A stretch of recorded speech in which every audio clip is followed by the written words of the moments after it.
Señores, buenos días. Gracias por acompañarnos hoy, porque la semana continúa dando siempre informaciones que queremos compartir con ustedes. Ese es el reto, mantenerlos al día porque nosotros lo estemos y que los ayudemos a entender esa realidad. Así que sea bonito este martes 28 de mayo según el calendario, y bonito ya comenzamos a hacerlo nosotros aquí con el sentimiento familiar. Hola Nelson, Yanesi, ¿cómo les amanece? Muy bien, buenos días a todo el equipo de Enfoque Matinal y buenos días a la República Dominicana. Mayo va al final reivindicándose, continúan las lluvias y el COE mantiene en alerta algunas provincias por el anuncio de precipitaciones, pero hay lugares donde las lluvias han puesto en evidencia fallas, como fue en el Hospital Cabral Ibáez de Santiago, que está en proceso de remodelación y reconstrucción, y hemos visto cómo la lluvia ha vuelto a poner en evidencia algunas dificultades en la construcción de ese hospital regional. Bueno, buenos días. El señor McKinney debiera ausentarse de vez en cuando. Yo me encuentro flanqueado aquí, izquierda y derecha, con dos prestantes damas de esta sociedad. No dice prestante y la confunde como que prestan, que son prestamistas. Buenos días a los televidentes. Como dice Yanesi, ha estado lloviendo y seguirá lloviendo hoy, según el parte meteorológico. Es decir, que paraguas en manos a salir en la calle. Yo creo que eso es positivo.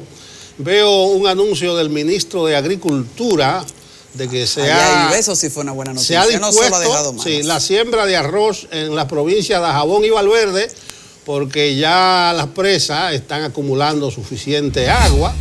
El ministro dice que si sigue lloviendo van a hacer igual disposición para otras partes del país. Positivo, porque meteorología dice que va a seguir lloviendo, aunque Osmar Benítez de Agricultura dice que no se preocupen, que hay arroz en reserva hasta noviembre. Ya que el dominicano no come cuento con su arroz, comemos más que los chinos. Entonces ya saben, la presa de Monción y Atillo con mucha agua, y las demás también están acumulando. Yo también digo otra positiva, que no necesariamente toca directamente a la República Dominicana, y es que el rey emérito de España, Juan Carlos, anunció que se retira de la vida pública el domingo, de toda actividad pública, y lo menciono por su razonamiento de la edad, 81 años ya cumplido, pero además él dice que jugó su papel en la sociedad y que la decisión la tomó el día pasado con la celebración de los 40 años de retorno a la democracia en España. Entonces, una reflexión que le vale a mucha gente en República Dominicana que se resisten no solamente a dejar la actividad pública, sino que obstruyen el camino hasta los hijos y hasta los nietos, porque se consideran eternos. Entonces comienzo con tres que yo creo positivas: lluvia, siembra de arroz en Dajabón y Valverde, y una reflexión sobre la edad, los años y su servicio a la sociedad española que hizo Juan Carlos, hoy rey emérito. Nelson, sobre la siembra de arroz, no es solo el abastecimiento, porque en realidad en República Dominicana no hemos tenido una amenaza de que habrá escasez de arroz, porque las importaciones ahora facilitan muchas cosas, pero estaríamos hablando de pérdidas millonarias de sectores de siembra, de la producción de arroz, en zonas en donde la gente vive de eso. O sea, hay un capitalismo que en muchas provincias nos permite la zona franca, la industria, y hay otros en que no, en que la industria es la siembra. Yo vengo de estar el viernes con productores de San Juan de la Maguana, en donde por desdicha la lluvia todavía no ha provocado la suerte de que se autorice la siembra de arroz, pero la siembra que ya está hecha para esta cosecha, porque recuerden que lo que está sembrado, ahora mismo enfrenta pérdidas que ellos nunca imaginaron. Y todo esto ha sembrado niveles de decepción, de depresión económica en el sur del país, que no tiene todavía un manejo inteligente, ni por parte de ellos, porque no controlan la situación, ni por parte del gobierno, que se ha limitado a medidas de contención, porque no puede resolver todos los problemas a la vez. A nivel de la ganadería, pues han llevado algún alimento, pero lo de la agricultura es que llegue el agua cuando llegue, porque Dios lo dispone. Y qué bueno que comenzó a llegar, porque en medio de todo esto, que no es simplemente una sequía estacionaria, es todo un cambio que viene por años arrastrándose y alterando el patrón de lluvia que implica la economía de la agricultura. definitivamente queremos noticias. Y qué bueno que está esta. Así que a mi gente del sur, aguanten ahí todavía un poco, que esperamos que en los próximos días Papá Dios siga haciendo sus milagros. Así es, hay muchas actividades en este día y decía Nelson que inició con noticias positivas, esas 3 noticias positivas, pero hay otra, y esa es positiva o negativa, la suspensión del acto de presentación de la candidatura del Torito, Héctor Acosta, y la Junta Central Electoral le mandó a decir que no podía, y él se quejó. Eso está raro. ¿Tú viste esa suspensión? Sí. No, yo vi lo que él dijo, pero él iba a tener un acto en el Country Club de Bonao bajo techo. Entonces, yo no sé, el Torito que presente esa disposición de la Junta, que le prohíbe su actividad. No él sé, dice que se la enviaron al presidente y a la secretaria general, y después de eso, entonces el Partido Revolucionario Moderno envió un comunicado, una decisión, una especie de resolución interna donde le advierte a su dirigencia que se abstengan de hacer actividades fuera de las normas que establece la Junta Central Electoral hasta que se inicie la precampaña el 7 de julio. Cuidado si el Torito está entendiendo mal, porque la resolución del PRM dice que suspendan todo tipo de actividad promocional, de aspiraciones. Y yo creo que lo que le llegó al Torito fue una resolución del PRM y él dice que fue de la Junta. Digo yo. Pero yo no entiendo porque ¿qué tiene la Junta que suspender un acto bajo techo? Pero está bien. Bueno, pero vamos a llamar a Héctor. Dígale sí. Dígale que nos explique. Vamos ¿verdad? a llamar a Héctor. Ojalá que haya entendido, pero lo que no se ha entendido del todo bien es la ordenanza 3319 del Ministerio de Educación, firmada por su ministro Antonio Peña Mirabal, que establece como una prioridad la política de género. Hay que detenerse y leer la resolución que ha generado tanto debate, especialmente quienes las apoyan, como los sectores feministas, y quienes emiten críticas importantes, como es el caso de las iglesias católica, evangélica, la Iglesia Católica en la voz de su arzobispo de Baní, Monseñor Víctor Masalle. Hay algunos, cuando me detengo a leer la resolución, entonces usted va a encontrar que está integrada por 3 artículos. Ojalá que la gente de producción nos puedan ayudar para poner en pantalla lo que dice el artículo 1 de esa ordenanza del Ministerio de Educación, que es relativa a cuál es el objetivo de la decisión que se tomó el 22 de este mes. Bueno, mientras tanto, a lo que el equipo de producción nos ayuda, ¿qué es lo que se puede observar en toda la redacción de este documento? Es que hay mucha ambigüedad en la construcción del mensaje, porque si bien yo creo que aquí nadie está en desacuerdo de que haya una política de igualdad de género, donde se cambie esa cultura de irrespeto, donde el hombre cambie esa mentalidad machista que culturalmente ha construido. Entonces, hay un tema que es que no se usa con mucha diferencia. Bueno, ahí lo tenemos, parte de la resolución, de la ordenanza del Ministerio de Educación, pero lo que quería compartir con ustedes es que lo que se observa en la construcción de este mensaje es la ambigüedad en el lenguaje. Yo creo que para hablar de la política de igualdad, el ministerio debió construir, elaborar términos que probablemente se entiendan mejor en la cultura dominicana, porque usted habla de identidad de género, política de identidad de género. El problema es que, por ejemplo, el considerando 5, creo, que de la ordenanza del Ministerio de Educación hace referencia a un convenio que firmó la República Dominicana con la Organización de las Naciones Unidas, que firmaron todos los países signatarios, donde ahí se identifican 112 identidades de género distintas. Entonces, hay que ver de qué política de equidad es que quiere el Ministerio de Educación implementar en las escuelas. La igualdad entre hombre y mujer, o esta, a la que hace referencia a las 112 identidades de género de la ONU. Entonces, eso necesita explicarse mejor. Ayer el Ministerio de Educación emitió un comunicado en el que dice que está impartiendo talleres a los directores regionales, a los docentes, para empoderarlo de qué es lo que quiere hacer.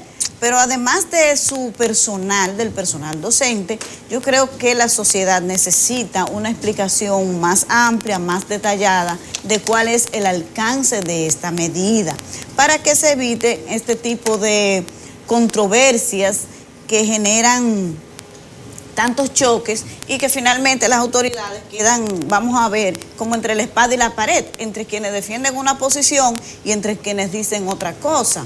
Es lógico que haya sectores de liberales que entiendan que el tema del respeto a la agenda LGBT, que creo que eso tiene un poco que ver con la oposición de la Iglesia al contenido de la ordenanza, pero también es lógico que en una sociedad conservadora como la República Dominicana haya quienes reaccionen que no quieren esa agenda en las escuelas para sus hijos. Entonces hay que tomar en cuenta, y aquí se consultó y se tomó en cuenta la opinión de los padres con relación a lo que sus hijos recibirán como enseñanza en las aulas sobre qué es el género, si es hombre o mujer, si está determinado solamente por el sexo, como se establece en la Constitución Dominicana, o si va a estar establecido con las 112 identidades que dice la Organización de las Naciones Unidas, de que eso no es, el género no es un asunto de hombre o mujer, femenino o masculino, no, que es un asunto de construcción social y es lo que prefiera la persona en su desarrollo, en la medida que va creciendo. Entonces usted decide lo que quiere ser. Es a eso a lo que se refiere, no es de eso que estamos hablando. Esa ordenanza necesita una explicación porque la construcción, su lenguaje, el lenguaje que utiliza es demasiado ambiguo y de verdad como ciudadana, como madre, como todo, quisiera que se explique el alcance, las limitaciones de lo que se pretende hacer desde el Ministerio de Educación. Eso yo creo que hace falta. Y no solamente hay que dejarlo, delimitarlo a un debate de si es a favor o en contra del machismo o el feminismo. No se trata de eso. Yo creo que aquí nadie está poniendo en cuestionamiento que es necesario cambiar la cultura machista que genera tanta violencia, que genera tantos feminicidios. Eso no, yo creo que nadie en su sano juicio se puede oponer a eso, pero de ahí a que el alcance de la ordenanza vaya más allá, es necesario el debate. Pero sobre todo porque ellos dicen que declara como una prioridad la política de género. Pero ¿usted cree que un sistema educativo como el nuestro, donde la calidad de la educación todavía es una agenda que está bastante pendiente, donde los propios estudios del Ministerio de Educación sobre la calidad, después que se aplique el 4% del Producto Interno Bruto dedicado exclusivamente al tema educativo, no se ha mejorado en nada, y lo demostró una prueba que aplicó el Ministerio a los estudiantes del 6º grado, donde tienen un rendimiento penoso en matemática, una de las asignaturas elementales para construir el pensamiento lógico. Entonces la prioridad no es que no se pueda llevar el tema de la política de género, pero yo creo que nuestra prioridad ahora, lo que hay que estar debatiendo es la calidad de la educación, porque a pesar de que hemos destinado tantos recursos al tema educativo y que se colocó en la agenda como prioridad nacional, no logramos avanzar en materia de calidad, que debe ser el fin, el objetivo del sistema educativo, y en eso no hemos experimentado avances. Eso debería ser el tema del debate, eso es prioritario, eso es lo primero. Lo de la política de género, no, y no es que no se pueda hacer de manera conjunta, pero ocuparnos primero de esto en lugar de la calidad de la educación, porque evidentemente hay que ver qué fue lo que sucedió, qué es lo que se está haciendo mal con el tema de la calidad, porque no nos ha dado resultados. Evidentemente no era solamente un tema de recursos la educación y de construir aulas, que está muy bien porque se necesita, pero lo que hay que discutir y debatir es la calidad de la educación dominicana. Esa es nuestra prioridad, 1A, hasta que lo logremos.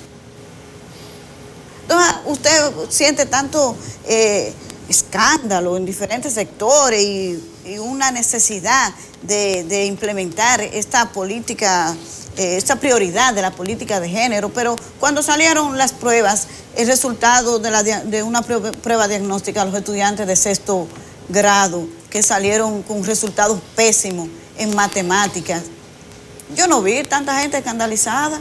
Eso fue para convocar a los diferentes sectores y evaluar qué es lo que estamos haciendo mal y qué es lo que se necesita hacer porque no se está haciendo bien. No, pero aquí llevamos mucha portada de periódico y temas debatiendo la prioridad de la política de género. Bueno, es un buen debate el que se ha instalado, pero creo que es inoportuno y también inadecuado. Eso surgió de un momento a otro, por algo que se le atribuyó a una directora departamental del Departamento de Género, apellido Hilario. Marina Hilario. ¿Cómo se llama? Marina Hilario. Marina Hilario, y se encendió el debate. Pero resulta que es una orden departamental firmada por el ministro, esa que estaba ahí, cuando usted la lee con detenimiento, dice uno, pero el asunto es en serio, que va a decir que comenzó mal y se instaló mal. Yo no sé a qué vino eso en este momento, si era un cronograma, si el tiempo lo pedía, porque lo menos que le conviene al gobierno, y vamos a decir que el presidente Danilo Medina en este momento es una discusión de este tipo. Por eso te digo que es inoportuna, que es inadecuada. Y yo le recomendaría al ministro de Educación que lo deje de ese tamaño. Pero se ha encendido el debate y se están hablando cosas distintas. Hay como 3 niveles. Uno habla de la ideología de género, otro de la igualdad del hombre y de la mujer ante las leyes, que es lo que dice la resolución. Y ahí vienen muchísimas ideas. Entonces uno, cuando opina, ya nosotros abordamos esto la semana pasada, parece como atrasado. Mira, este se opone a la igualdad del hombre y la mujer. Incluso el mismo ministro, que no estuvo muy feliz en 2 comparaciones, una dijo que eso no es la opinión de la iglesia, porque la iglesia habla por la conferencia del episcopado. Usted va a ver el rayazo que le va a dar la conferencia del episcopado, porque esa es la posición de la iglesia. Y segundo, que todo hombre y mujer nace de las entrañas de una madre, y eso es verdad. Nace de las entrañas de una madre, pero en una sociedad que tiene muchísima diferencia de todos los sentidos. Entonces no es solo para ser igual nacer de las entrañas de una mujer.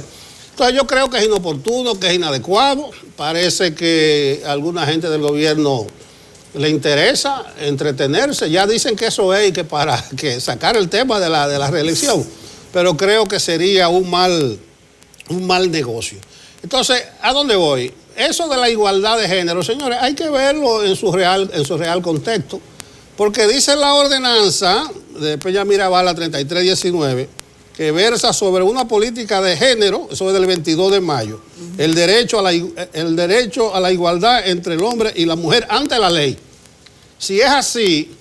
No había que ordenar nada sobre eso, porque la Constitución deja eso muy claro. La Constitución deja eso, pero entonces vamos a votar el 25% de las mujeres que son maestras, docentes, porque hay una desproporción. Yo estuve revisando la nómina de educación, nada más encontré la del 2017, y si la tienen por ahí, me la ponen, porque hay 90.009 docentes. Eso incluye a técnicos, directores y coordinadores docentes. Mírenlo ahí, miren la desproporción. La igualdad... por la ley, dice el ministro, pero hay un 25% de hombres que son docentes, o sea, 23.070, eso es del 17 de la nómina de educación, y las mujeres son 68.939, o sea, el 75% de los maestros y de las maestras son mujeres, de los docentes. Entonces, miren qué desproporción. Entonces, el ministro dice que es igualdad de género, moché por la moché, 50-50, como dicen por allá, 50 y 50, porque es igualdad. Claro, debo hacer la aclaración que históricamente en toda parte del mundo eso es así. Hay más mujeres que hombres en la docencia. Incluso hay sociedades en que al nivel inicial es el 90% que son mujeres. O sea, yo no me espanto. Yo pongo el ejemplo un poquito arbitrario, pero para ver que cuando hablamos de igualdad de género debieran haber 50% docentes varones y 50% docentes hembras. Entonces, revisemos las cosas con naturalidad. Y se ha metido la ideología de género, ahí protestó la Academia de la Lengua, porque realmente el ministro no debe meterse eso en el lenguaje. Incluso una parte de la ordenanza dice el objetivo 2, o sea, el B, la construcción, un objetivo, la construcción de una educación no sexista entre los diferentes actores y actoras del sistema. Entonces, si ahí vamos, eso no es así en la mayor parte del mundo. Y en República Dominicana tampoco es así. Yo estuve revisando el artículo 273 de la Constitución de la República, que no quiso el constituyente meterse en eso, porque iba a ser un lío. Si a la Constitución le damos esa construcción de femenino, masculino, no se iba a entender y se iba a prestar a mucha confusión. ¿Qué dice el artículo 273 de la Constitución? Si me lo tienen por ahí, que el constituyente dice que no quiso meterse en eso. Mírelo ahí. Géneros gramaticales en nuestra Constitución. Pero el constituyente aclara que los géneros gramaticales que se adoptan en la redacción del texto constitucional no significan en modo alguno restricción al principio de igualdad de derechos de la mujer y del hombre. Entonces, que no me hable el ministro de actor y actora, porque atorar podía confundirse con otra cosa. Entonces, por eso yo digo, eso crea confusión. Y no es que nos estemos oponiendo a la igualdad del hombre y la mujer, porque se hace una caricatura cuando uno hace esto, mira, se oponen a que... No, nadie se opone en eso. Ahora bien, dice la ordenanza, y por ahí andaba Yanessi, el asunto de la educación, del tipo de educación, de la educación en valores de la persona, en este caso de los niños, niñas, de los adolescentes. No es principal ni únicamente en la escuela. Ahí se habla mucho de los valores sociales. No.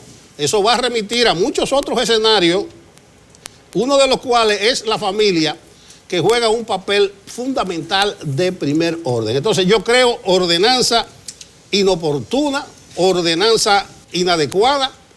No creo que sea conveniente para el gobierno una confrontación con las iglesias, porque la iglesia evangélica también, el CODE, se pronunció en contra. Y no es un problema del obispo Masalles, nada más, de Baní, de Peravia. También el obispo de Santo Domingo se ha pronunciado de manera categórica, y la prensa de hoy trae una declaración muy puntual. Él dice que el Ministerio de Educación explique con amplitud a la familia dominicana qué es lo que quiere y hacia dónde quiere llegar. Porque si uno ve muchas de las reacciones a favor, vamos a ver que en el fondo de todo esto está la ideología de género.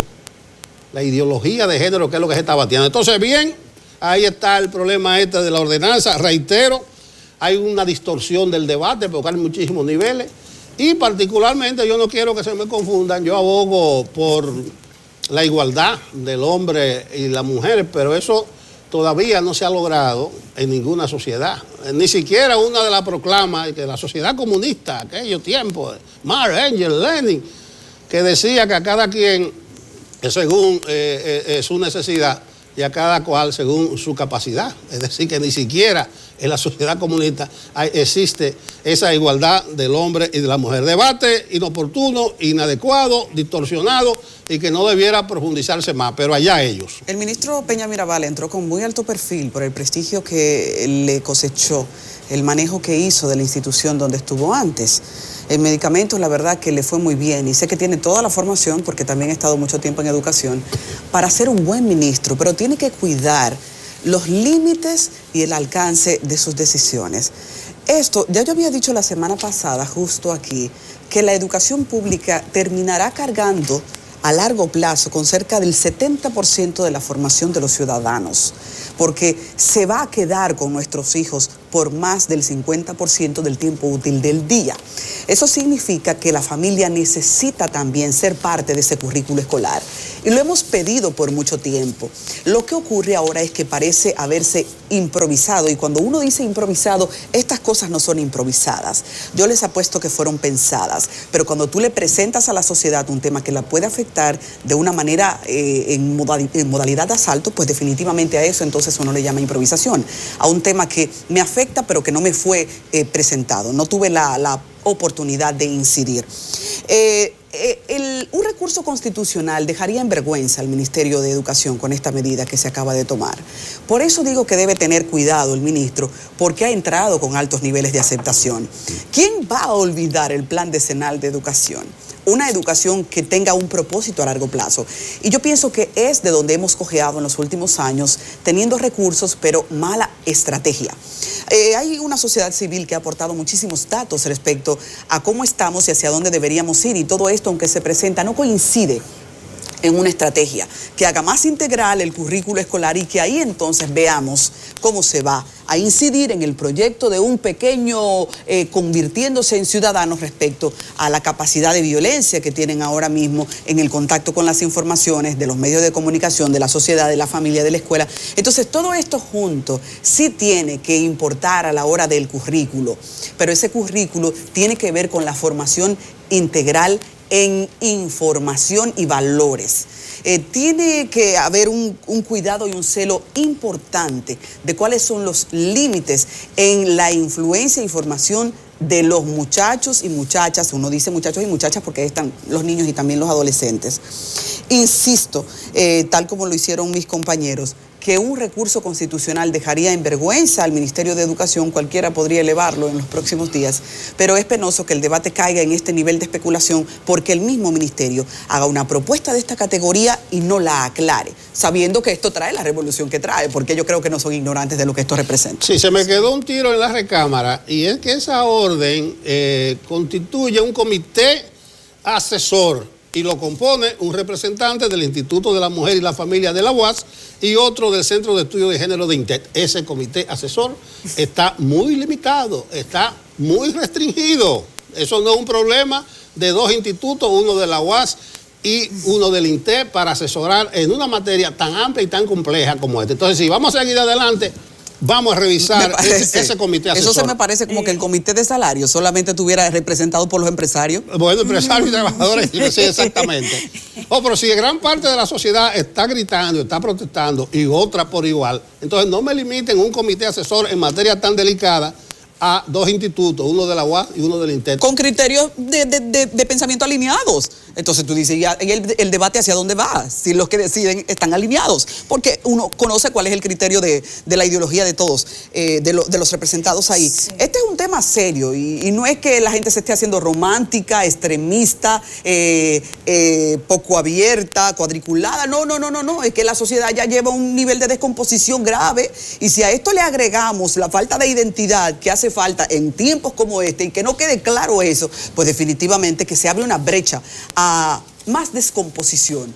Yo pienso que hasta ahí entonces hay una obligación de aclararlo en las próximas horas, y esto no es que al ministerio le dé la gana, es una convocatoria de país, sentir a tantos sectores apostando al mismo tema, y que hay que conectar con la masa que envía a sus hijos a la escuela, para seguir confiando en un sistema que te represente, que represente los mejores valores y a tu familia. No porque estén planteando antivalores ahí, hasta ahí no podemos llevar el debate, sino justamente por los limbos que están dejando y que permiten que eso entonces se cuele. Dice la ordenanza que eso está en la Estrategia Nacional de Desarrollo. Debe haber algo también en el Pacto por la Educación, todo ese tipo de cosas. Pero lo que se discute no es que esté en tal o cual texto, sino todas las implicaciones que tiene. Yo creo que merece todo el tiempo que le hemos dedicado, y si seguimos por ahí vamos a ocupar totalmente esta parte del comentario. Pero yo tengo un encargo que nadie me lo dio, sino que lo vi, y es venir aquí a defender a Ramón Ventura Camejo. ¿Ah, sí? Sí, él está convocando a sus amigos. Camejo está caliente. Bueno, él es un error. Cuando me dijeron que estuve en Santiago de Camejo, quiere que sus amigos lo defiendan porque la honra personal de su familia ha sido echada por el suelo con el debate interno del PLD. Yo eso es un error. Incluso vi un logo y que amigos de Camejo, o sea que también van a formar un comité. Un movimiento. Yo digo, pero ¿será que Camejo está aspirando a algo? Porque qué interés es meterse en este debate. Pero bien, él se siente ofendido, se siente agredido. Yo creo que Camejo, que anda ahora en un mediatur, como le dicen, sí, todos estos días, reivindicando su honra, su honor, yo creo que está exagerando la nota un poco, porque no creo que nadie en esta sociedad, en este país, pueda dudar de la integridad moral de Ventura Camejo. Él se queja porque la vicepresidenta dijo servir al partido para servir al pueblo y da la sensación que ella leyó al revés, servirse de partido. Pero yo no creo que Camejo esté únicamente refiriéndose a la vicepresidenta, aunque a ella que le pide que aclare, sino que muchas voces, incluso PLDistas de nuevo cuño, la emprendieron contra Ventura Camejo, con aquello del atraco de Juan Dolio, que ya aclaramos aquí. En Juan Dolio no hubo ningún atraco. El 19 de abril, votación 23-11, se impuso el sector de Danilo. El acuerdo y el atraco, si es que hay, fue el 28 de mayo. Entonces, que se aclare eso. En Juan Dolio fue la imposición de una mayoría del comité político. Ventura Camejo, somos contemporáneos, somos de Santiago. ¿Qué tiempo hace que yo conozco a Ventura Camejo? Desde los tiempos de la secundaria, el liceo UFE, él estaba en el UFE, yo en el Onésimo. Estamos hablando de principios de los años 70. Entonces tiene una página inmaculada, una hoja de vida inmaculada, Ventura Camejo, que no necesita que nadie salga a defenderlo. Pero como él convocó a sus amigos, aquí estoy yo diciendo que Ventura Camejo no merece ese tipo de agresión, pero es el reflejo fiel de lo que está pasando en su partido. Ayer decía José Ramón Peralta algo que nosotros hemos insistido aquí. Dice Peralta, el ministro administrativo, las heridas que se han abierto han continuado profundizándose, pero tú no sabes si es posible, pero seguiremos apostando por la unidad. Esas heridas, si sigue la descalificación personal entre los PLDistas, van a ser difíciles de cerrar, de retañar, y la diferencia al PLD pragmático de antes, que lavaba la ropa en casa y la tendía en casa, es que ahora se están descalificando, se están produciendo heridas que no van a cerrar. Entonces ese es el ambiente en el cual se está defendiendo Ventura Camejo, y probablemente cuando baje el viento, el vendaval, las cosas vuelvan a su lugar y Camejo sea reivindicado como uno de los grandes hombres de esta sociedad. Sí, así es. Pero en C-Media Tours que hace el ministro y miembro del comité político, el Ramón Ventura Camejo, al mismo tiempo envía un mensaje como de mantener eso que él califica que fue un atraco. Que fue un atraco y él fue de los atracadores o de los atracados, no se sabe en qué condición fue que quedó. Y ayer emitió unas declaraciones que a mí particularmente me parece que no le hace un gran favor al presidente Danilo Medina, porque cómo es que él va a decir que fue que el presidente se dio a lo que fuese con tal de ser candidato. Ajá. ¿Y de qué tipo de personas que usted me está hablando entonces? Que el presidente Danilo Medina es capaz de, no, yo firmo lo que sea, no importa, venga para acá, después arreglamos eso. Ese es el mensaje que usted quiere enviar, señor Camejo, de los compromisos que asume el presidente Danilo Medina. En verdad yo creo que si bien desde un sector del Partido de la Liberación Dominicana tiene que moderarse el lenguaje, también ese tipo de cosas no le hacen bien al presidente, y ya venir a hablar a nombre o no nombre del presidente, y otros también presionándolo para que hable y que diga, pero vamos a darle la oportunidad, que el presidente sea que decida el momento cuando entiende que tiene que hablar, despejar este panorama que está tan confuso, pero mientras tanto ese tipo de declaración de dejar entredicho de que el presidente Medina es más o menos capaz de firmar cualquier cosa con tal de que en ese momento le den lo que sea, su candidatura, que es lo que él quiere, es bastante cuestionable. Ya sería bueno que los PLDistas vayan bajando un poco los ánimos tan caldeados para que esas heridas de las que habla José Ramón Peralta no sean tan profundas que no se puedan curar y terminen desangrándose de todo. Bueno, hablando de amistad, ¿alguno de ustedes es amigo del diputado Pedro Botello? Digo yo porque... porque yo voy a decir que él dijo un disparate, y cuando dijo un disparate, le dijo disparatoso, y es verdad.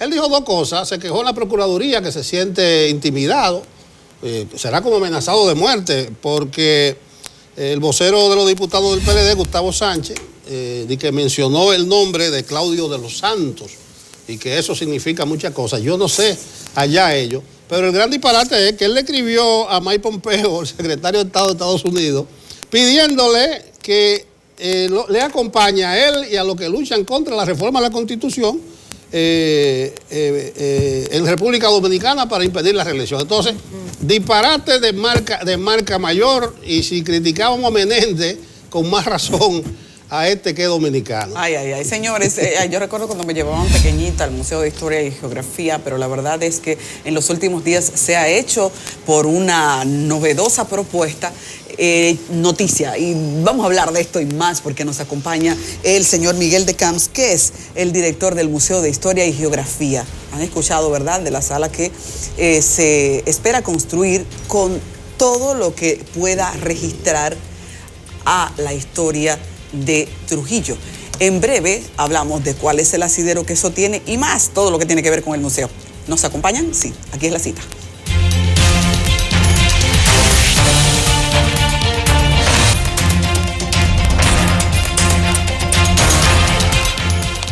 Miguel de Camps Jiménez, abogado, historiador, director del Museo de Historia y Geografía, es el invitado central en Enfoque Matinal. Buenos días, Miguel de Camps. Buenos días. Quería decirte como primicia que el museo es Museo Nacional de Historia, que ya no es Geografía. Ah, perdió la geografía. Bueno, ya lo saben. Sí. Museo Nacional de Historia. Ya se le va a quitar lo de geografía. Bueno, entremos en materia. Excelente. El próximo jueves 30 se cumplen 58 años del ajusticiamiento del tirano Rafael Leónidas Trujillo. Y en esta ocasión encontramos un debate porque usted habría tenido en proyecto, cuando se reabra el museo, inaugurar una sala que llevaría por nombre una sala Trujillo. ¿Eso es cierto? ¿En qué consiste? Si es así, quisiéramos explicar a la ciudadanía. Fíjate, hay gente que necesitan crear ciertos revuelos para justificar su inercia. Ese no es el caso de nosotros. Nosotros entramos a un museo que estaba con 15 años, 14 años y medio cerrado, todo destruido, bacterias, polillas, hongos de todo tipo, hasta con mutaciones nuevas de hongos que habían ahí. Todo eso fue erradicado por instrucciones del presidente de la República y se ha hecho un remozamiento que ahora llama mucho la atención. Y hay gente que tiene olfato para cosas que le llaman la atención. Eso es todo lo que hay ahí. Nosotros nunca dijimos que había una sala Trujillo, porque siempre existió una sala donde se analizaba la era de Trujillo. Nosotros tenemos una sala en esa nueva apertura del museo que enfoca la política desarrollada en base al terror. ¿Solamente relativa entonces a la era de Trujillo? No. Ahí está Santana, ahí está Báez, ahí está Lili, ahí está Balaguer. En una época, porque Balaguer tuvo épocas diferentes. Pero la época de los 12 años, todavía usted habla, fue en la época de los 12 años. Y es época de terror.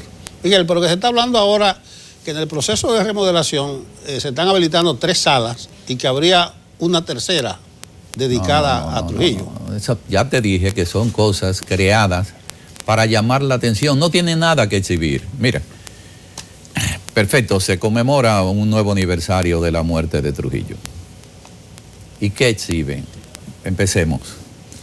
Trujillo, y en su época, en los 30 años de gobierno, tuvo más libros que lo que se ha dirigido, publicado y creado en los 60 años que tiene de muerto. Es decir, hay más libros de la época trujillista que libros que hablan en contra de Trujillo. Yo no soy culpable de eso. Para nada soy culpable. Entonces necesitaban llamar la atención para hacer una fiesta. Eso es todo. Pero, por ejemplo, en la publicación original de esa información uno encuentra que se dice que exhibirán uniformes, que si algo estaban ahí. Nombre. del tirano, y se considera que quizás eso es una loa y Cuando, no una forma de enseñar. Bueno, si creen que es una loa, que crean que es una loa. Eso no es problema. Todo el mundo tiene la libertad en un país democrático de interpretar lo que quiera sobre cada quien. Yo no soy partidario de muchas formas de música actual. Para nada soy partidario, pero no lo critico. Allá usted. Si usted quiere bailar su hip hop, si usted quiere tirarse en el piso y arrastrarse, eso no son problemas míos. Vamos a hablar de la pertenencia de Trujillo. Se dice que están en poder, o son propiedad del museo, que están ahí en stand-by para cuando se abra la sala. No, mira, todo se originó con doña Zoila, que mandó a hacer una investigación, se interesó, mejor dicho, y empezó a hacer una investigación de dónde estaban las pertenencias de Trujillo. Esa es la defensora del pueblo. La defensora del pueblo, una mujer muy respetada y muy querida por mí. Enérgica. Enérgica, y a la cual le doy todo mi apoyo en investigar en ese aspecto. ¿Qué ocurre? Una parte de las cosas que estaban en la casa de Caoba, una parte, los trajes, etcétera, fueron a parar al Museo Nacional de Historia. El Museo Nacional de Historia, cuando cerró sus puertas, no acondicionó, por ejemplo, los uniformes de Trujillo, prácticamente son uniformes inexistentes, porque la polilla, los hongos, se lo han comido. La han debilitado, telas que están por las goteras que cayeron. Pero quiero decirte algo que llama la atención. ¿Tú sabes quién fue la jefa en ese momento? La actual directora del Museo de la Resistencia. Era la jefa de ese museo. No como directora del museo, pero sí como jefe de los directores de nombre que aparecían en nómina, pero que no se ocuparon nunca de rescatar ese museo. Durante 5 años fue la jefa. No hizo nada. No hizo nada ni siquiera para hacer que el nombre de Trujillo fuera aborrecido más de lo que ellos y su familia lograron. Es decir, lo que la familia de Trujillo y el propio Trujillo logró con su periodo de gobierno. Pero hay cosas que tú no puedes ocultar en la historia, y las cosas que tú no puedes ocultar en la historia tienen que estar representadas en ese museo. Fue una realidad. No es con un borrón diciendo vamos a violar la Constitución y usted no tiene derecho a hablar sobre eso. No. No. Ni tampoco llevarlo a ponerle camisa de fuerza al propio director del museo.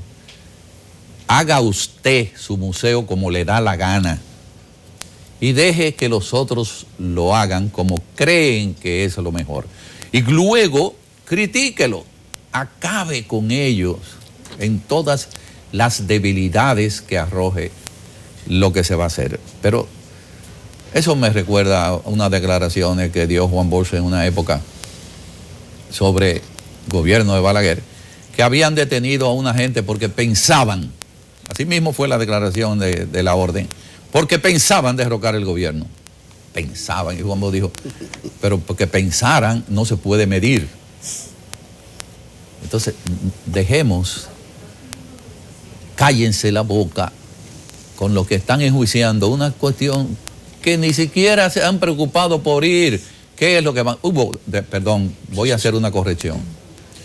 Hubo una cantidad de representantes de la lucha contra Trujillo, ahí está el Chino Bujosa, ahí están todos los demás, que fueron allá, pidieron una cita conmigo, nos reciben, y dijeron nosotros, así claramente, Miguel, nosotros queremos ver qué es lo que tú pretendes hacer. Cuando les demostramos lo que pretendemos hacer, dijeron, nosotros queremos colaborar en ese trabajo. ¿Y qué es lo que ustedes pretenden hacer entonces?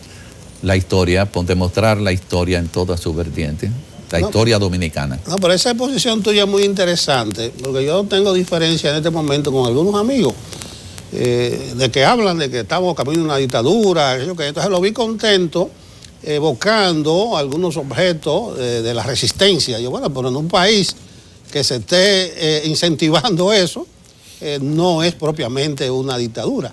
Yo tengo un respeto muy grande de lo que es la memoria histórica. Incluso fue un error tratar de borrar todo lo que era de Trujillo con su decapitación. Que los mismos trujillistas colaboraron, contribuyeron para borrar toda huella del jefe. Oh, y la 40, la silla eléctrica, eso debiera ser un museo de llevarlo a la gente. Entonces digo, hay una concepción distinta en alguna gente y también una mentalidad exclusiva. Aquí hay una serie de gente químicamente pura en esta sociedad. Pero mira, no se puede ser en la vida, está bien que uno sea estúpido, pero no que haga alarde de la estupidez. La Iglesia Católica, que es un poder mundial, pasó cientos de años tratando de ocultar la Inquisición. Oye, yo pasé un día, estaba en una feria del libro en México y fui a ver la exposición de la Inquisición que inauguraban y que abrían por primera vez prácticamente las puertas a enseñar qué fue la Inquisición y los instrumentos utilizados en la Inquisición de esa época eran inigualables, todavía no lo han podido emular en cuestiones de tortura, han mejorado en la parte psicológica de la tortura, como seguir repitiendo de que hay una sala Trujillo y un museo de Trujillo. Hombre, que eso que lo hagan en San Cristóbal. En San Cristóbal, que viven orgullosos de su jefe, pero tú no puedes ocultar, por ejemplo, que en la era de Trujillo el único lugar del país donde había cierta libertad de crítica, ¿sabe dónde era? En San Cristóbal. Trujillo toleraba que jóvenes hicieran excesos en contra de su dictadura. ¿Por qué? Porque le afectaba a él directamente, pero tampoco tú puedes pasar, minimizar, dejar pasar que la era de Trujillo toma su declive con la inmolación de los héroes de Constanza, Maimón y Esterondo. Ahí empieza el declive, cuando se le van la mano. ¿Dónde aparece eso? Miguel, pero hay una diferencia, yo creo que es una concepción de interpretación de la historia. Yo no sé qué opinión tienes tú de este punto de vista de la directora del Museo Memorial de la Resistencia, es museóloga. Entonces ella dice, pone de ejemplo que si en una sala se exhibe un uniforme de Luperón y otro de Trujillo, se está elevando a Luperón y a Trujillo al mismo nivel. ¿Tú te acuerdas de un refrán, un proverbio que dice que el hábito no hace al monje? Decir que Trujillo disfrazado de Luperón emula a Luperón demuestra que no sabe nada de historia. No disfrazado, es Luperón y Trujillo. A un mismo nivel y en la misma sala. Decir, Luperón es Luperón, todavía esté al lado como están ustedes en este momento. Uno que sea Trujillo y otro Luperón, y Luperón es Luperón. Todas las espadas se parecen. La espada de Luperón puede parecerse a la de Trujillo, puede parecerse a la de Santana, puede parecerse a cualquiera, pero el puño no. Esa es la diferencia. En historia, yo soy partidario de lo que es la historia total. La historia total es que tú tengas todo, que tú hable y conozca todo lo que puede ser historia en el país. Por ejemplo, Radio Guarachita. Algo tan insignificante como una emisora de radio, y perdónenme, estoy hablando en el sentido histórico. Radio Guarachita es una institución, exista o no exista. Todavía hay gente que utiliza frases completas de Radio Guarachita en su conversación. Y Radio Guarachita era bachata y música de la gente de abajo. Nada más. Y mensajes que cumplían con eso. ¿Y por qué tú vas a hacer desaparecer a Radio Guarachita? No. Todo depende de quien dirija una institución. Eso es todo. En esa sala usted dice que se exhibirán todo lo que fue terror. Por ejemplo, de Lilis, de Baez, de Santana. ¿Qué se exhibirá? ¿Qué cuenta? ¿Qué tanto se recuperó de esa época? Vamos a esperar porque no solamente nosotros vamos a presentar las cosas que tenemos. Tenemos que presentar las cosas que vamos a conseguir. Y quiero que tú sepas que llueven las ofertas de donar al museo o facilitar sin límite de tiempo, en calidad de préstamo, objetos que son históricos en el país. Por ejemplo, tú has oído que esa gente ha defendido la espada de Luperón, pero la espada de Luperón desapareció. Era propiedad del museo y desapareció. Bueno, en 15 años, esa gente, que algunos son de Luperón y otros son de Puerto Plata, no han tratado de localizar la espada de Luperón. Ya nosotros la localizamos. ¿Y dónde estaba? En Europa. ¿Y cómo fue a parar allá? No tenemos idea, no es parte de mi interés, porque yo no me dedico a eso, yo me dedico a la historia. Lo que sí me siento muy contento es de que pronto estará en nuestras manos. ¿Todavía no la han traído al país? Bueno, esa es otra primicia, la espada de Luperón en algún lugar de Europa, y también el museo ya no es de historia y geografía, sino solo de historia. Entonces, claro, vamos a hablar del museo. No sé si usted tiene algo más de Trujillo y de la sala. No, de ese tema no. Bueno, vamos a hablar del museo.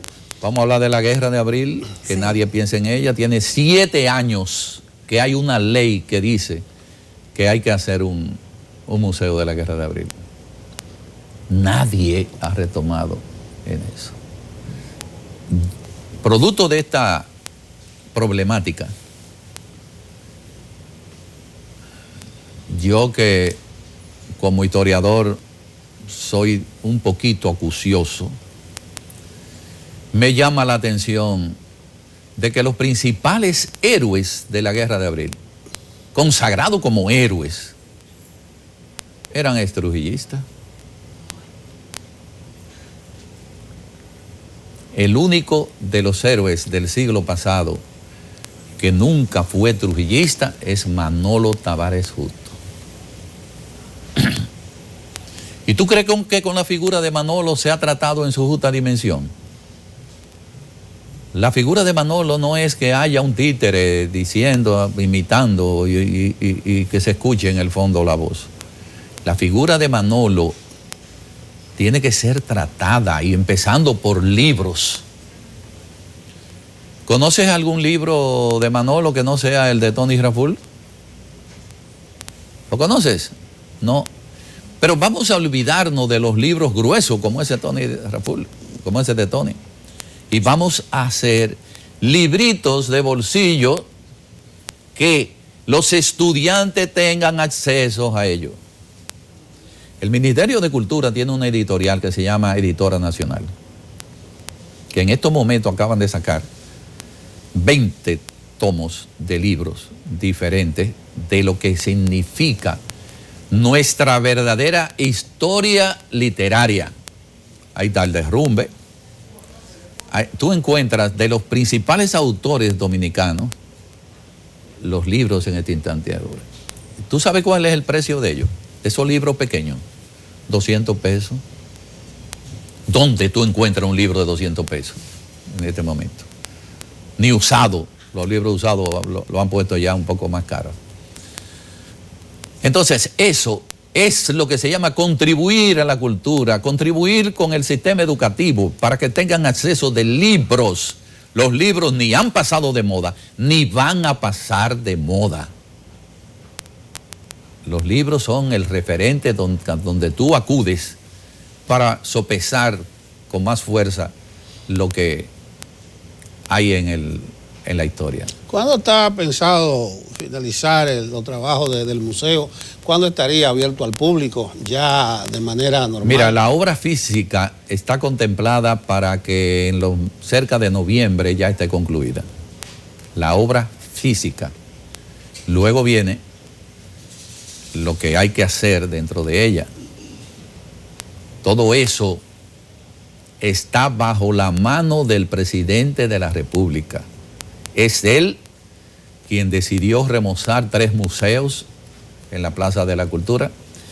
Es él quien decidió qué se debe hacer ahí, no en el contenido, pero sino como esto, quitándole hay que quitarle el nombre de Museo Nacional de Historia y Geografía, porque geografía no pega ahí para nada, porque no somos museo de geografía. La geografía es una materia que nosotros utilizamos como soporte del sentido histórico. Si te vamos a hablar de la parte suroeste, tenemos que utilizar la geografía.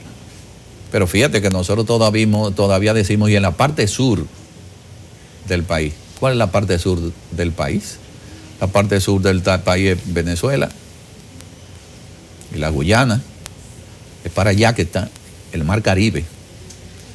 No hablamos del oeste, ni del suroeste, que es lo que no dice, ni el noroeste.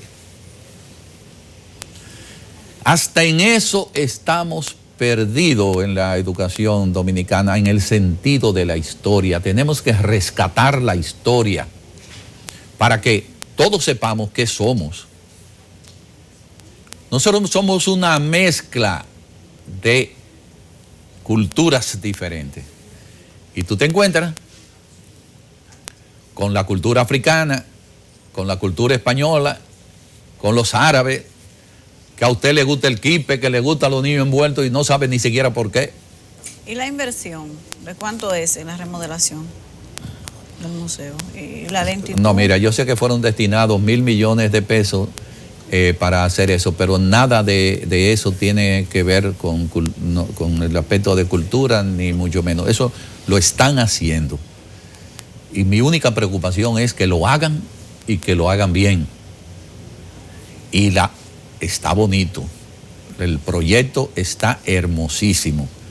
Y va a ser un proyecto que le va a gustar a los visitantes. Eso estamos seguros. Bueno, yo abogaría porque se incentive el debate, incluso a propósito de esto, por un debate de altura. De altura, ok, vamos a hacerlo. Tú mencionabas algo nuevo para mí, que tú dices que en la era del tirano hubo más publicaciones, se publicaron más libros que en 60 años posteriores. Sí. Yo incluso, en conversación con un amigo militar, yo dije, pero yo tengo la historia militar de Santo Domingo, de Fray Cipriano de Utrera.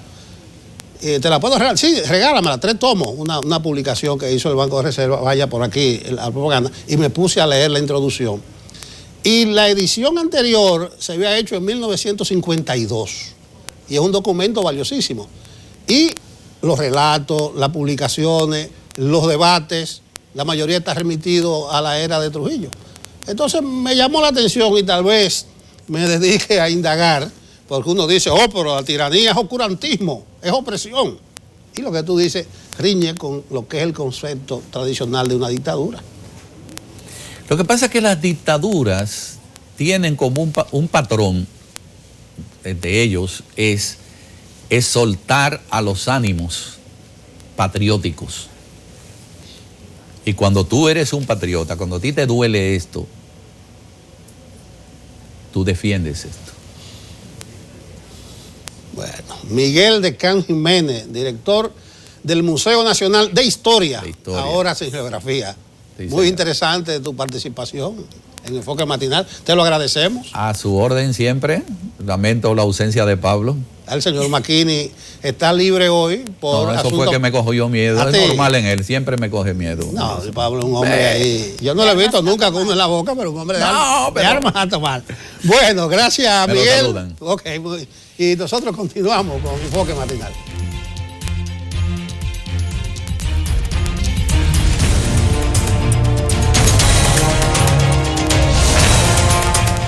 Buenos días, que esté avanzando la semana de manera favorable y como también entonces puede hacerlo este día. Así que tempranito vamos a hablar del semáforo del día y las noticias más importantes, iniciando con la roja. Miren, señores, esas imágenes no son nada más y nada menos que un quirófano del Hospital José María Cabral Ibáez, inundado en un momento en que se da la fase final de una reconstrucción de unos 7 años. Yo no sé cuál ha sido el ABC de la ingeniería, cuál ha sido el gurú que ha encabezado todo esto.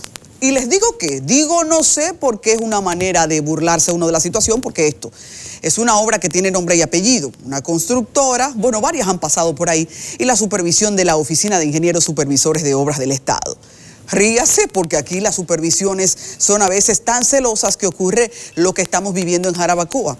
Una carretera con menos de 2 meses de inaugurada, agrietada, y qué grietas. Hablemos del Hospital Cabral Ibáez. Fíjense, en los últimos años he tenido que vivir la experiencia de hacer noticias muy cerca del Hospital José María Cabral Ibáez, o sea que puedo hablar con propiedad de cómo veo a la gente languidecer y hasta morir en condiciones que provocan una sensibilidad especial para la sociedad, justo por el nivel de desatención y el nivel de servicio precario en que se cayó por estar en esta reconstrucción. Un hospital en medio de una reconstrucción no está óptimamente funcionando. Pero usted dice, tanto esperamos para, a final de cuentas, seguir patinando en las quejas que médicos con mucho abalacen. Tener a una persona con una cirugía abierta implica que se necesita un ambiente tan estéril que no haya la posibilidad de que las bacterias tengan ahí donde germinar. Y recuerden que lo de las bacterias en quirófanos aquí ha sido causa de muchas muertes que no paga nadie, y nada peor para un quirófano que las humedades. El Ministerio de Salud Pública y también OISOE no pueden permitir que esa sea una guerra de los gremios, que buscan en muchas ocasiones cómo mantener vivas protestas hasta con otros intereses, pero disfrazadas con las cuestiones de los hospitales. ¿Por qué? Porque este es un tema de la vida, es un tema que para ellos tiene que ser prioridad. Hay que reclamar que la inversión no sea solo en paredes, que también sea en un personal, en un equipo humano y logístico adecuado. Pero si las paredes que nos llevan 6 años de espera todavía no han tenido un tiempo suficiente, esto definitivamente provoca la peor decepción y chasco para la sociedad. En las próximas horas debe hacerse una responsable supervisión del Hospital José María Cabral Ibáez. De hecho, ya tiene fecha. Se ha puesto que en diciembre de este año será entregado. Ojalá esto no signifique un nuevo atraso, porque créanme, si de colmos se habla, este es un colmo. Y pasemos a la luz amarilla. A propósito de la amarilla, un muchacho de solo 16 años ahora va a prisión por 2 meses en un centro de corrección infantil porque hirió la semana pasada a un compañerito suyo de 13 en una escuela de Pedernales. Los pleitos en las escuelas han sido de siempre. Los adolescentes son rebeldes, instintivamente buscan una manera de defenderse ante el acoso, ante cuántas diferencias que hay a esa edad. Y créanme que los pescozones a esa edad a más de uno le tocan. Pero de ahí a que ya los pescozones ahora sean con armas, créanme que estamos pasando a otro nivel. Hay una responsabilidad expresa en la familia. De eso no nos salva nadie. Y al mismo tiempo, ahora que la escuela está tratando de hacer un currículum que se mete en la agenda de género, reclamarles que esto sí es asunto de ellos también. Vigilar por la seguridad en las escuelas que se han convertido en un escenario en el que no podemos dar por sentado que los muchachos van a regresar a la casa como mismo los mandamos.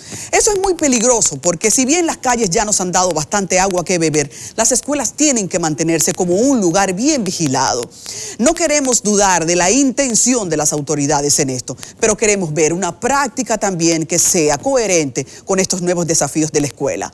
Y sin dejar aparte, ¿dónde están los papás de los muchachos que caen en esta clase de comportamientos? Si hacemos una investigación antropológica, seguro que nos da familias enfermas emocionalmente, y muchos padres a veces distraídos, que ni siquiera son conscientes o no quieren hacerse conscientes de que están dándole un producto enfermo a la sociedad. Esto penosamente lo paga un muchacho de 16 años con cárcel. Fíjense ustedes, y vamos a la verde. Y en esta verde queremos justamente hacer pasar con buena honra la información que el ministro de Salud Pública ha dado hoy de que, bueno, lo dio ayer, de que no hay enfermedad de Chagas en el país. Recuerden que la enfermedad de Chagas, una que aquí no hemos tenido todavía por muy famosa, es endémica en por lo menos 20 países, 20 países de Latinoamérica, algunos de ellos en Centroamérica, de los cuales estamos recibiendo muchos visitantes y haciendo también un intercambio de muchos que se quedan a vivir en República Dominicana. La enfermedad de Chagas, que genera males de cardiopatía, o sea, del corazón, también dolor de cabeza, fiebre y otras consecuencias que son visibles, asegura el Ministerio de Salud Pública, no está en el país, luego de la alerta que en las últimas horas nos provocara pensar que nos convertíamos en cuna de un nuevo mal para la salud pública. Así que en buena hora esto, porque es un problema menos para la salud pública, que ya tiene de por sí mucho en qué ocuparse. Señores, hasta aquí con cariño el semáforo.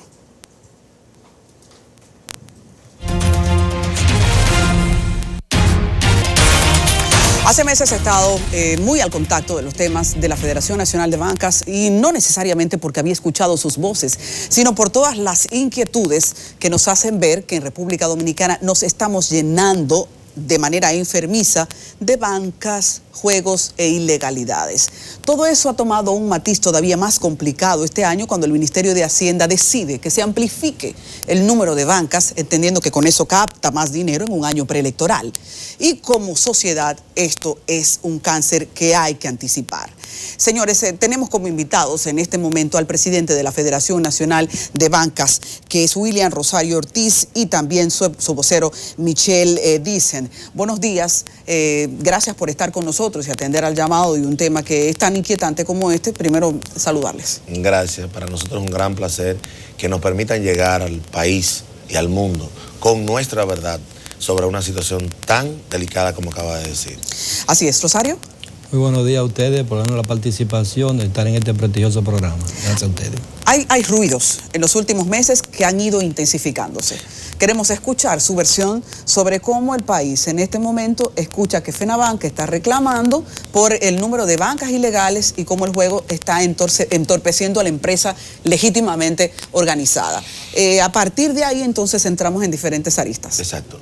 Tú sabes que precisamente nosotros desde diciembre, noviembre, venimos luchando con el Ministerio de Hacienda porque el ministro erráticamente ha dicho que va a legalizar 40.000 bancas. Nosotros hemos dicho, bueno, pero si es formalizar las que están, organizarla, hacer un levantamiento apegado a la ley, nosotros estamos en disposición de apoyar y aportar todo lo que sea necesario para lo mismo. Pero no es solo eso, es que cualquier persona que quiera ahora mismo venir a instalar una banca, en el ministerio te dicen, tú aplica para lo que tú quieras, solamente paga 200.000 pesos y dale para adelante. La Federación Nacional de Banca y Lotería ha externado la preocupación que hay porque desde que la ley en el 2011 entra en función, esto se ha convertido en un festín. No podemos alimentar la ilegalidad de la forma tan alegre que se ha estado alimentando. Tenemos aquí un problema de forma y fondo. No es posible pensar que cualquier persona de manera alegre puede instalarte en cualquier lugar del pueblo una banca. Fíjate bien, nosotros, que se ha querido decir que estamos en contra de pagar impuestos, no es así. Nosotros estamos a favor de pagar impuestos y en el 1994, y me gustaría que sea el presidente que haga la historia de cómo se inicia la legalización del sector banca, para luego nosotros entrar en otro tema que es muy importante desde el momento. Sí, porque Michelle, William, antes de que empieces, hay una percepción de que ustedes solo están peleando para que un competidor no se les ponga al lado y a final de cuentas la sociedad ve más que eso, más que el interés solo de las bancas. Entonces escucharles para pasar a ese punto porque estamos llenos de bancas y las bancas las han puesto los banqueros, han puesto las legales y las ilegales. Para ir sobre eso quiero escucharlos. Desde 1994, lo que éramos riferos ilegales, producto de la policía y todo eso, los chantajes, fuimos al Estado y empezamos una conversación con el Estado y gracias en el 1999 el presidente de ese entonces nos legalizó, nos llevó a la formalidad. A partir de ahí creíamos que estando legal el Estado iba a respetar nuestros derechos, pero no ha sido así. Desde ese entonces siempre hemos tenido problemas con la proliferación de bancas, pero luego en el 2000 estábamos por decreto, en el 2011 pasamos al Ministerio de Hacienda por ley. A estar por ley entendíamos que los intereses de nosotros iban a estar protegidos, pero ha sido todo lo contrario.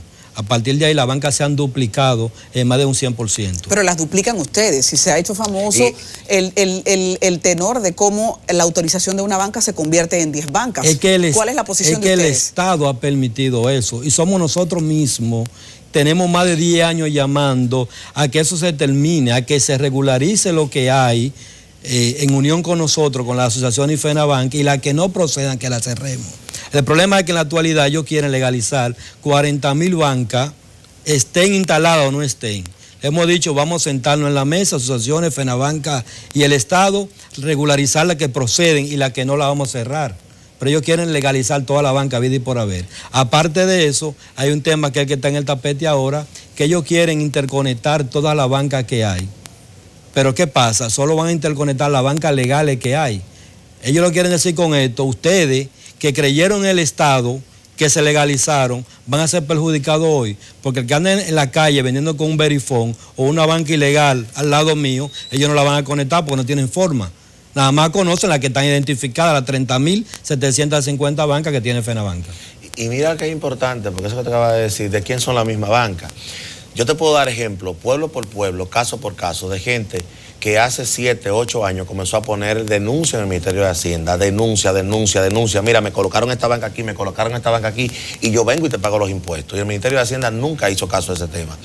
Hay un grupo de gente, y hay gente que incluso era miembro de la federación, que se hartó, se cansó y dijo, yo no voy a embromar más con esto, váyanse al Carán, la federación, ministerio y todo el mundo, que yo voy para la calle a sobrevivir.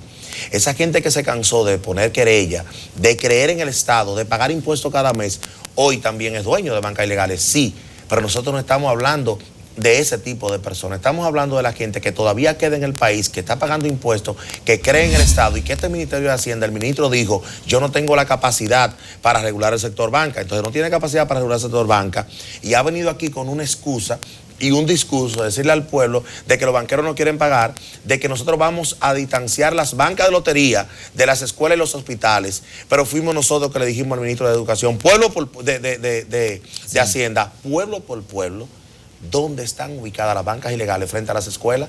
Ese mismo ministerio se hizo de espalda, ese mismo ministerio es el que va a los pueblos, hace los operativos, y las bancas las cierran en la mañana y en la tarde, por milagro de las santas ánimas benditas, aparecen las bancas con los mismos equipos, abiertas, vendiendo como si no ha pasado nada. Esto se convirtió en un problema político hace mucho tiempo, porque los banqueros alineados al partido de gobierno son protegidos y los otros no.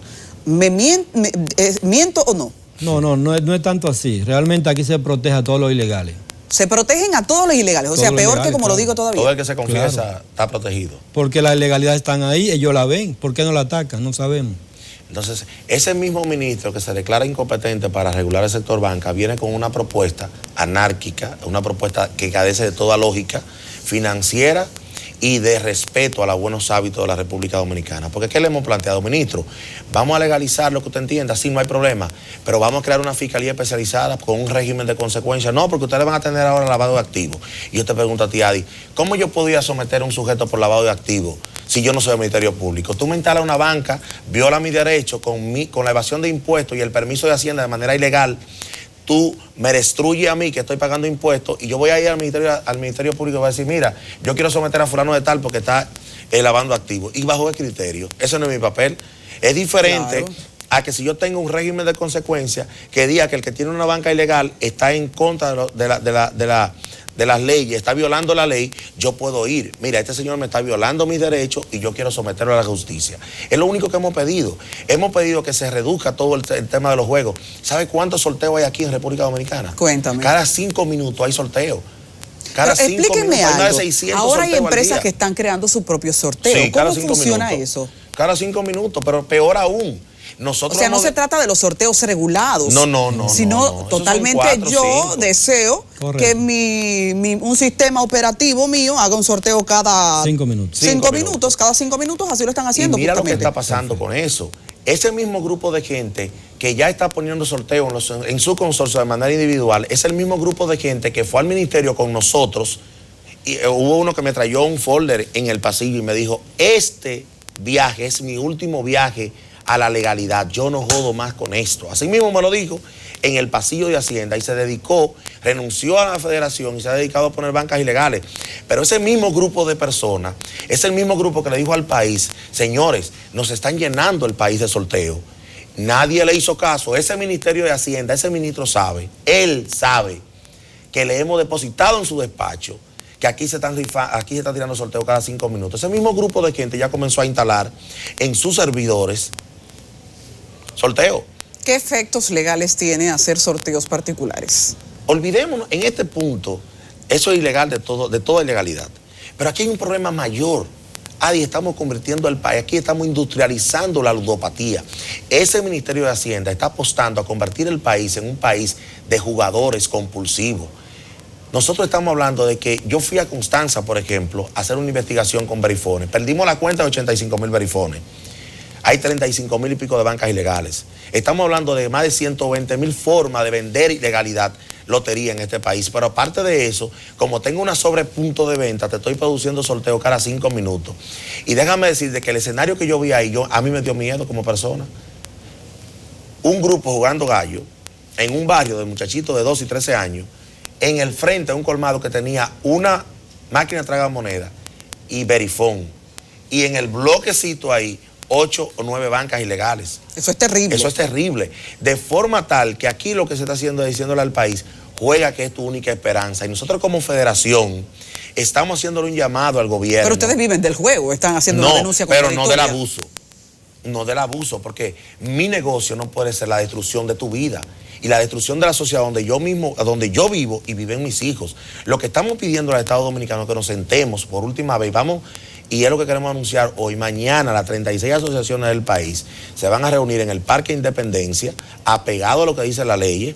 48 horas antes, y los depositamos la semana pasada un permiso al Ministerio de Interior y Policía. Esas 36 asociaciones se van a reunir en el Parque de Independencia y van a ir donde el presidente de la República, al Palacio, a depositar un documento y esperamos que nos escuchen, porque hemos hecho de todo y nadie nos escucha. Hemos visitado el Ministerio de Hacienda y al final se despachan con otra cosa que no es. Nosotros hemos expuesto esto hasta en el Vaticano, porque a la Iglesia Católica y a la Confederación de Iglesias Evangélicas le hemos depositado documentos. Aquí estamos hablando de que hay gente, William, y no me deja mentir, el caso del jovencito que le descubrimos un verifón en una mochila. Un niño llevaba un verifón. Ahí hablemos de los verifón. Los verifón son la peor manifestación del caos ahora mismo porque es una banca andante, una banca que no paga impuestos, que no regula a nadie. Ustedes han monitoreado y dicen que ya perdieron la cuenta de cuántos tenemos. Sí, la perdimos. El último conteo andaban por 85,000 modalidades de venta, tanto verifones como tabletas, celulares. O sea, es un desorden que hay. ¿Quién genera los verifón? El sistema operativo para el que responden. Correcto. Banqueros, aquí hay varios programadores y lo hemos denunciado. Fuimos al ministerio y lo denunciamos en varias ocasiones. Ah, pero han denunciado todo. De todo. Todo. Carta pública al presidente le hemos hecho como 4 o 5 por diferentes periódicos. Cita le hemos pedido, le hemos depositado más de 15 documentos. Mañana vamos a ir de manera pacífica a pedirle al presidente que nos escuche, porque estamos seguros que el presidente ha sido mal informado. Por aquí se dice, sí, los dueños de la banca son los dueños de las ilegalidades, de la misma banca. Sí, pero ese mismo grupo de gente fue a tu despacho y te dijo a ti lo que estaba pasando y tú le diste la espalda como gobierno. Y hoy ese grupo de gente que todavía queda un poquito te está diciendo, vamos a salvar el país, vamos a salvar el país. Vamos a permitir, ¿te recuerdas el caso de Santiago, del niño que lo mandaron a jugar, a comprar la comida y jugó y se fue y se tiró del puente de Santiago? O del caso del mensajero de Juancito, que lo mandaron a hacer un depósito y jugó lo que le mandaron a hacer y se metió un tiro. Y miles de casos que andan sueltos por ahí. Tenemos historia de gente. Señores, por lo que pasó en San Pedro, una señora con el niño, la niña en su brazo, tengo la foto y todo y el video. Y cuando explotó llorando, que le preguntamos qué pasó, gasté el dinero de la comida. Una tragamoneda, una máquina de lotería y 2 verifones. Ay, Dios mío, o sea, señores. Estamos hablando de eso. El tiempo termina siempre haciéndose corto. Quiero que rectifiquen la convocatoria de mañana. Mañana a las 9 de la mañana estaremos en el Parque Independencia, 36 asociaciones, un pequeño grupo de personas, haciendo una presentación. Vamos a caminar. ¿Qué pide FENABANCA? Nosotros pedimos el adesentamiento del sector, entiéndase, bloqueo ya totalmente el tema de los verifones, que se regulen las bancas, pero que se regulen apegadas a los principios, a la ley. El ministerio ha sometido la eliminación de los 200 metros. Nosotros sostenemos que los 200 metros hay que mantenerlo. La distancia, 200 metros entre una banca y otra, hay que mantenerlo, y que la que apliquen, porque verá que ha crecido la población, se ha dimensionado la geografía, eso es verdad. Bueno, vamos a hacerlo junto con la federación, junto con las asociaciones, y vamos a organizar esto, pero vamos a hacerlo decentemente. Vamos a regular el tema de los sorteos. No podemos seguir con la industrialización de la ludopatía. Eso es algo ilógico. Muchísimas gracias por... Queremos decirle algo muy importante. Nosotros vivimos de este negocio, pero un negocio de entretenimiento, no un negocio donde el país ya esté desbordado a los juegos y todo eso, no, un negocio de entretenimiento. Muchísimas gracias a William Rosario, presidente de la Federación Nacional de Bancas, y también mi amigo de muchos años ya, Michel Vicen, por estar con nosotros en la vocería también de FENABANCA, planteando algo que la sociedad puede entender y en lo que espera sanos niveles de equilibrio. Vamos a continuar por el programa, agradeciendo que estén con nosotros, y en la medida que continúe este tema, que sabemos todavía tendrá mucha vida, quedan invitados a regresar. Gracias. Gracias. Cómo no, continuamos con el programa.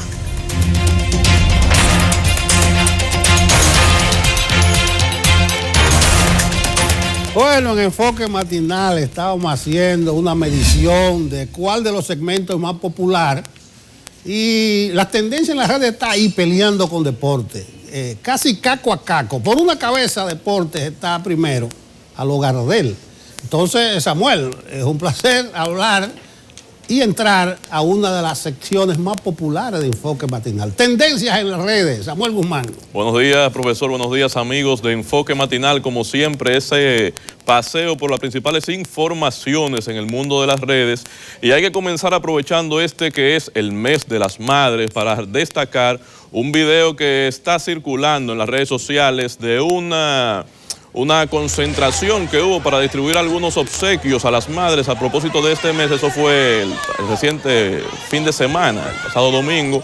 Un partido político, no hay que decir el nombre, pero es el PRM.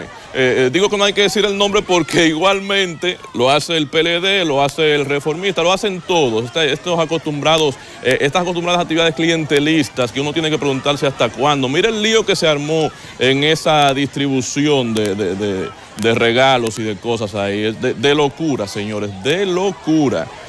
Habrá que ver hasta cuándo se va a subestimar la capacidad pensante de la sociedad, y hasta cuándo la sociedad va a permitir que se le falte al respeto con este tipo de cosas, que no es necesario hacerlo.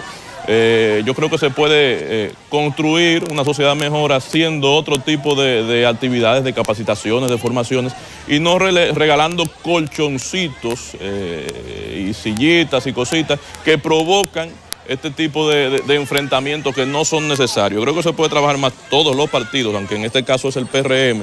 Eso va para todos los partidos. Y del plano local pasamos con el internacional. Señores, Maluma, indignado en las redes sociales, el que no puede soportar los comentarios de algunos usuarios que son un poco dañinos, no puede tener cuentas en redes sociales porque eso abunda. Hay gente que crea cuentas para llevar la contraria, opinar aunque no sepa de qué se está hablando. Él salió en un video recientemente con un cachorro de león, acariciándolo y eso, mostrándolo, y los usuarios en Instagram entendieron que esa era una mascota que él había pues adquirido por ahí, y llovieron los comentarios en contra de Maluma. El hombre tuvo que sacar un video explicando que no, que lo rescató, y al fin, como nadie entendió, decidió borrar su cuenta en Instagram. Escuchen ustedes la explicación. En la cabeza que yo puedo tener un animal de mascota.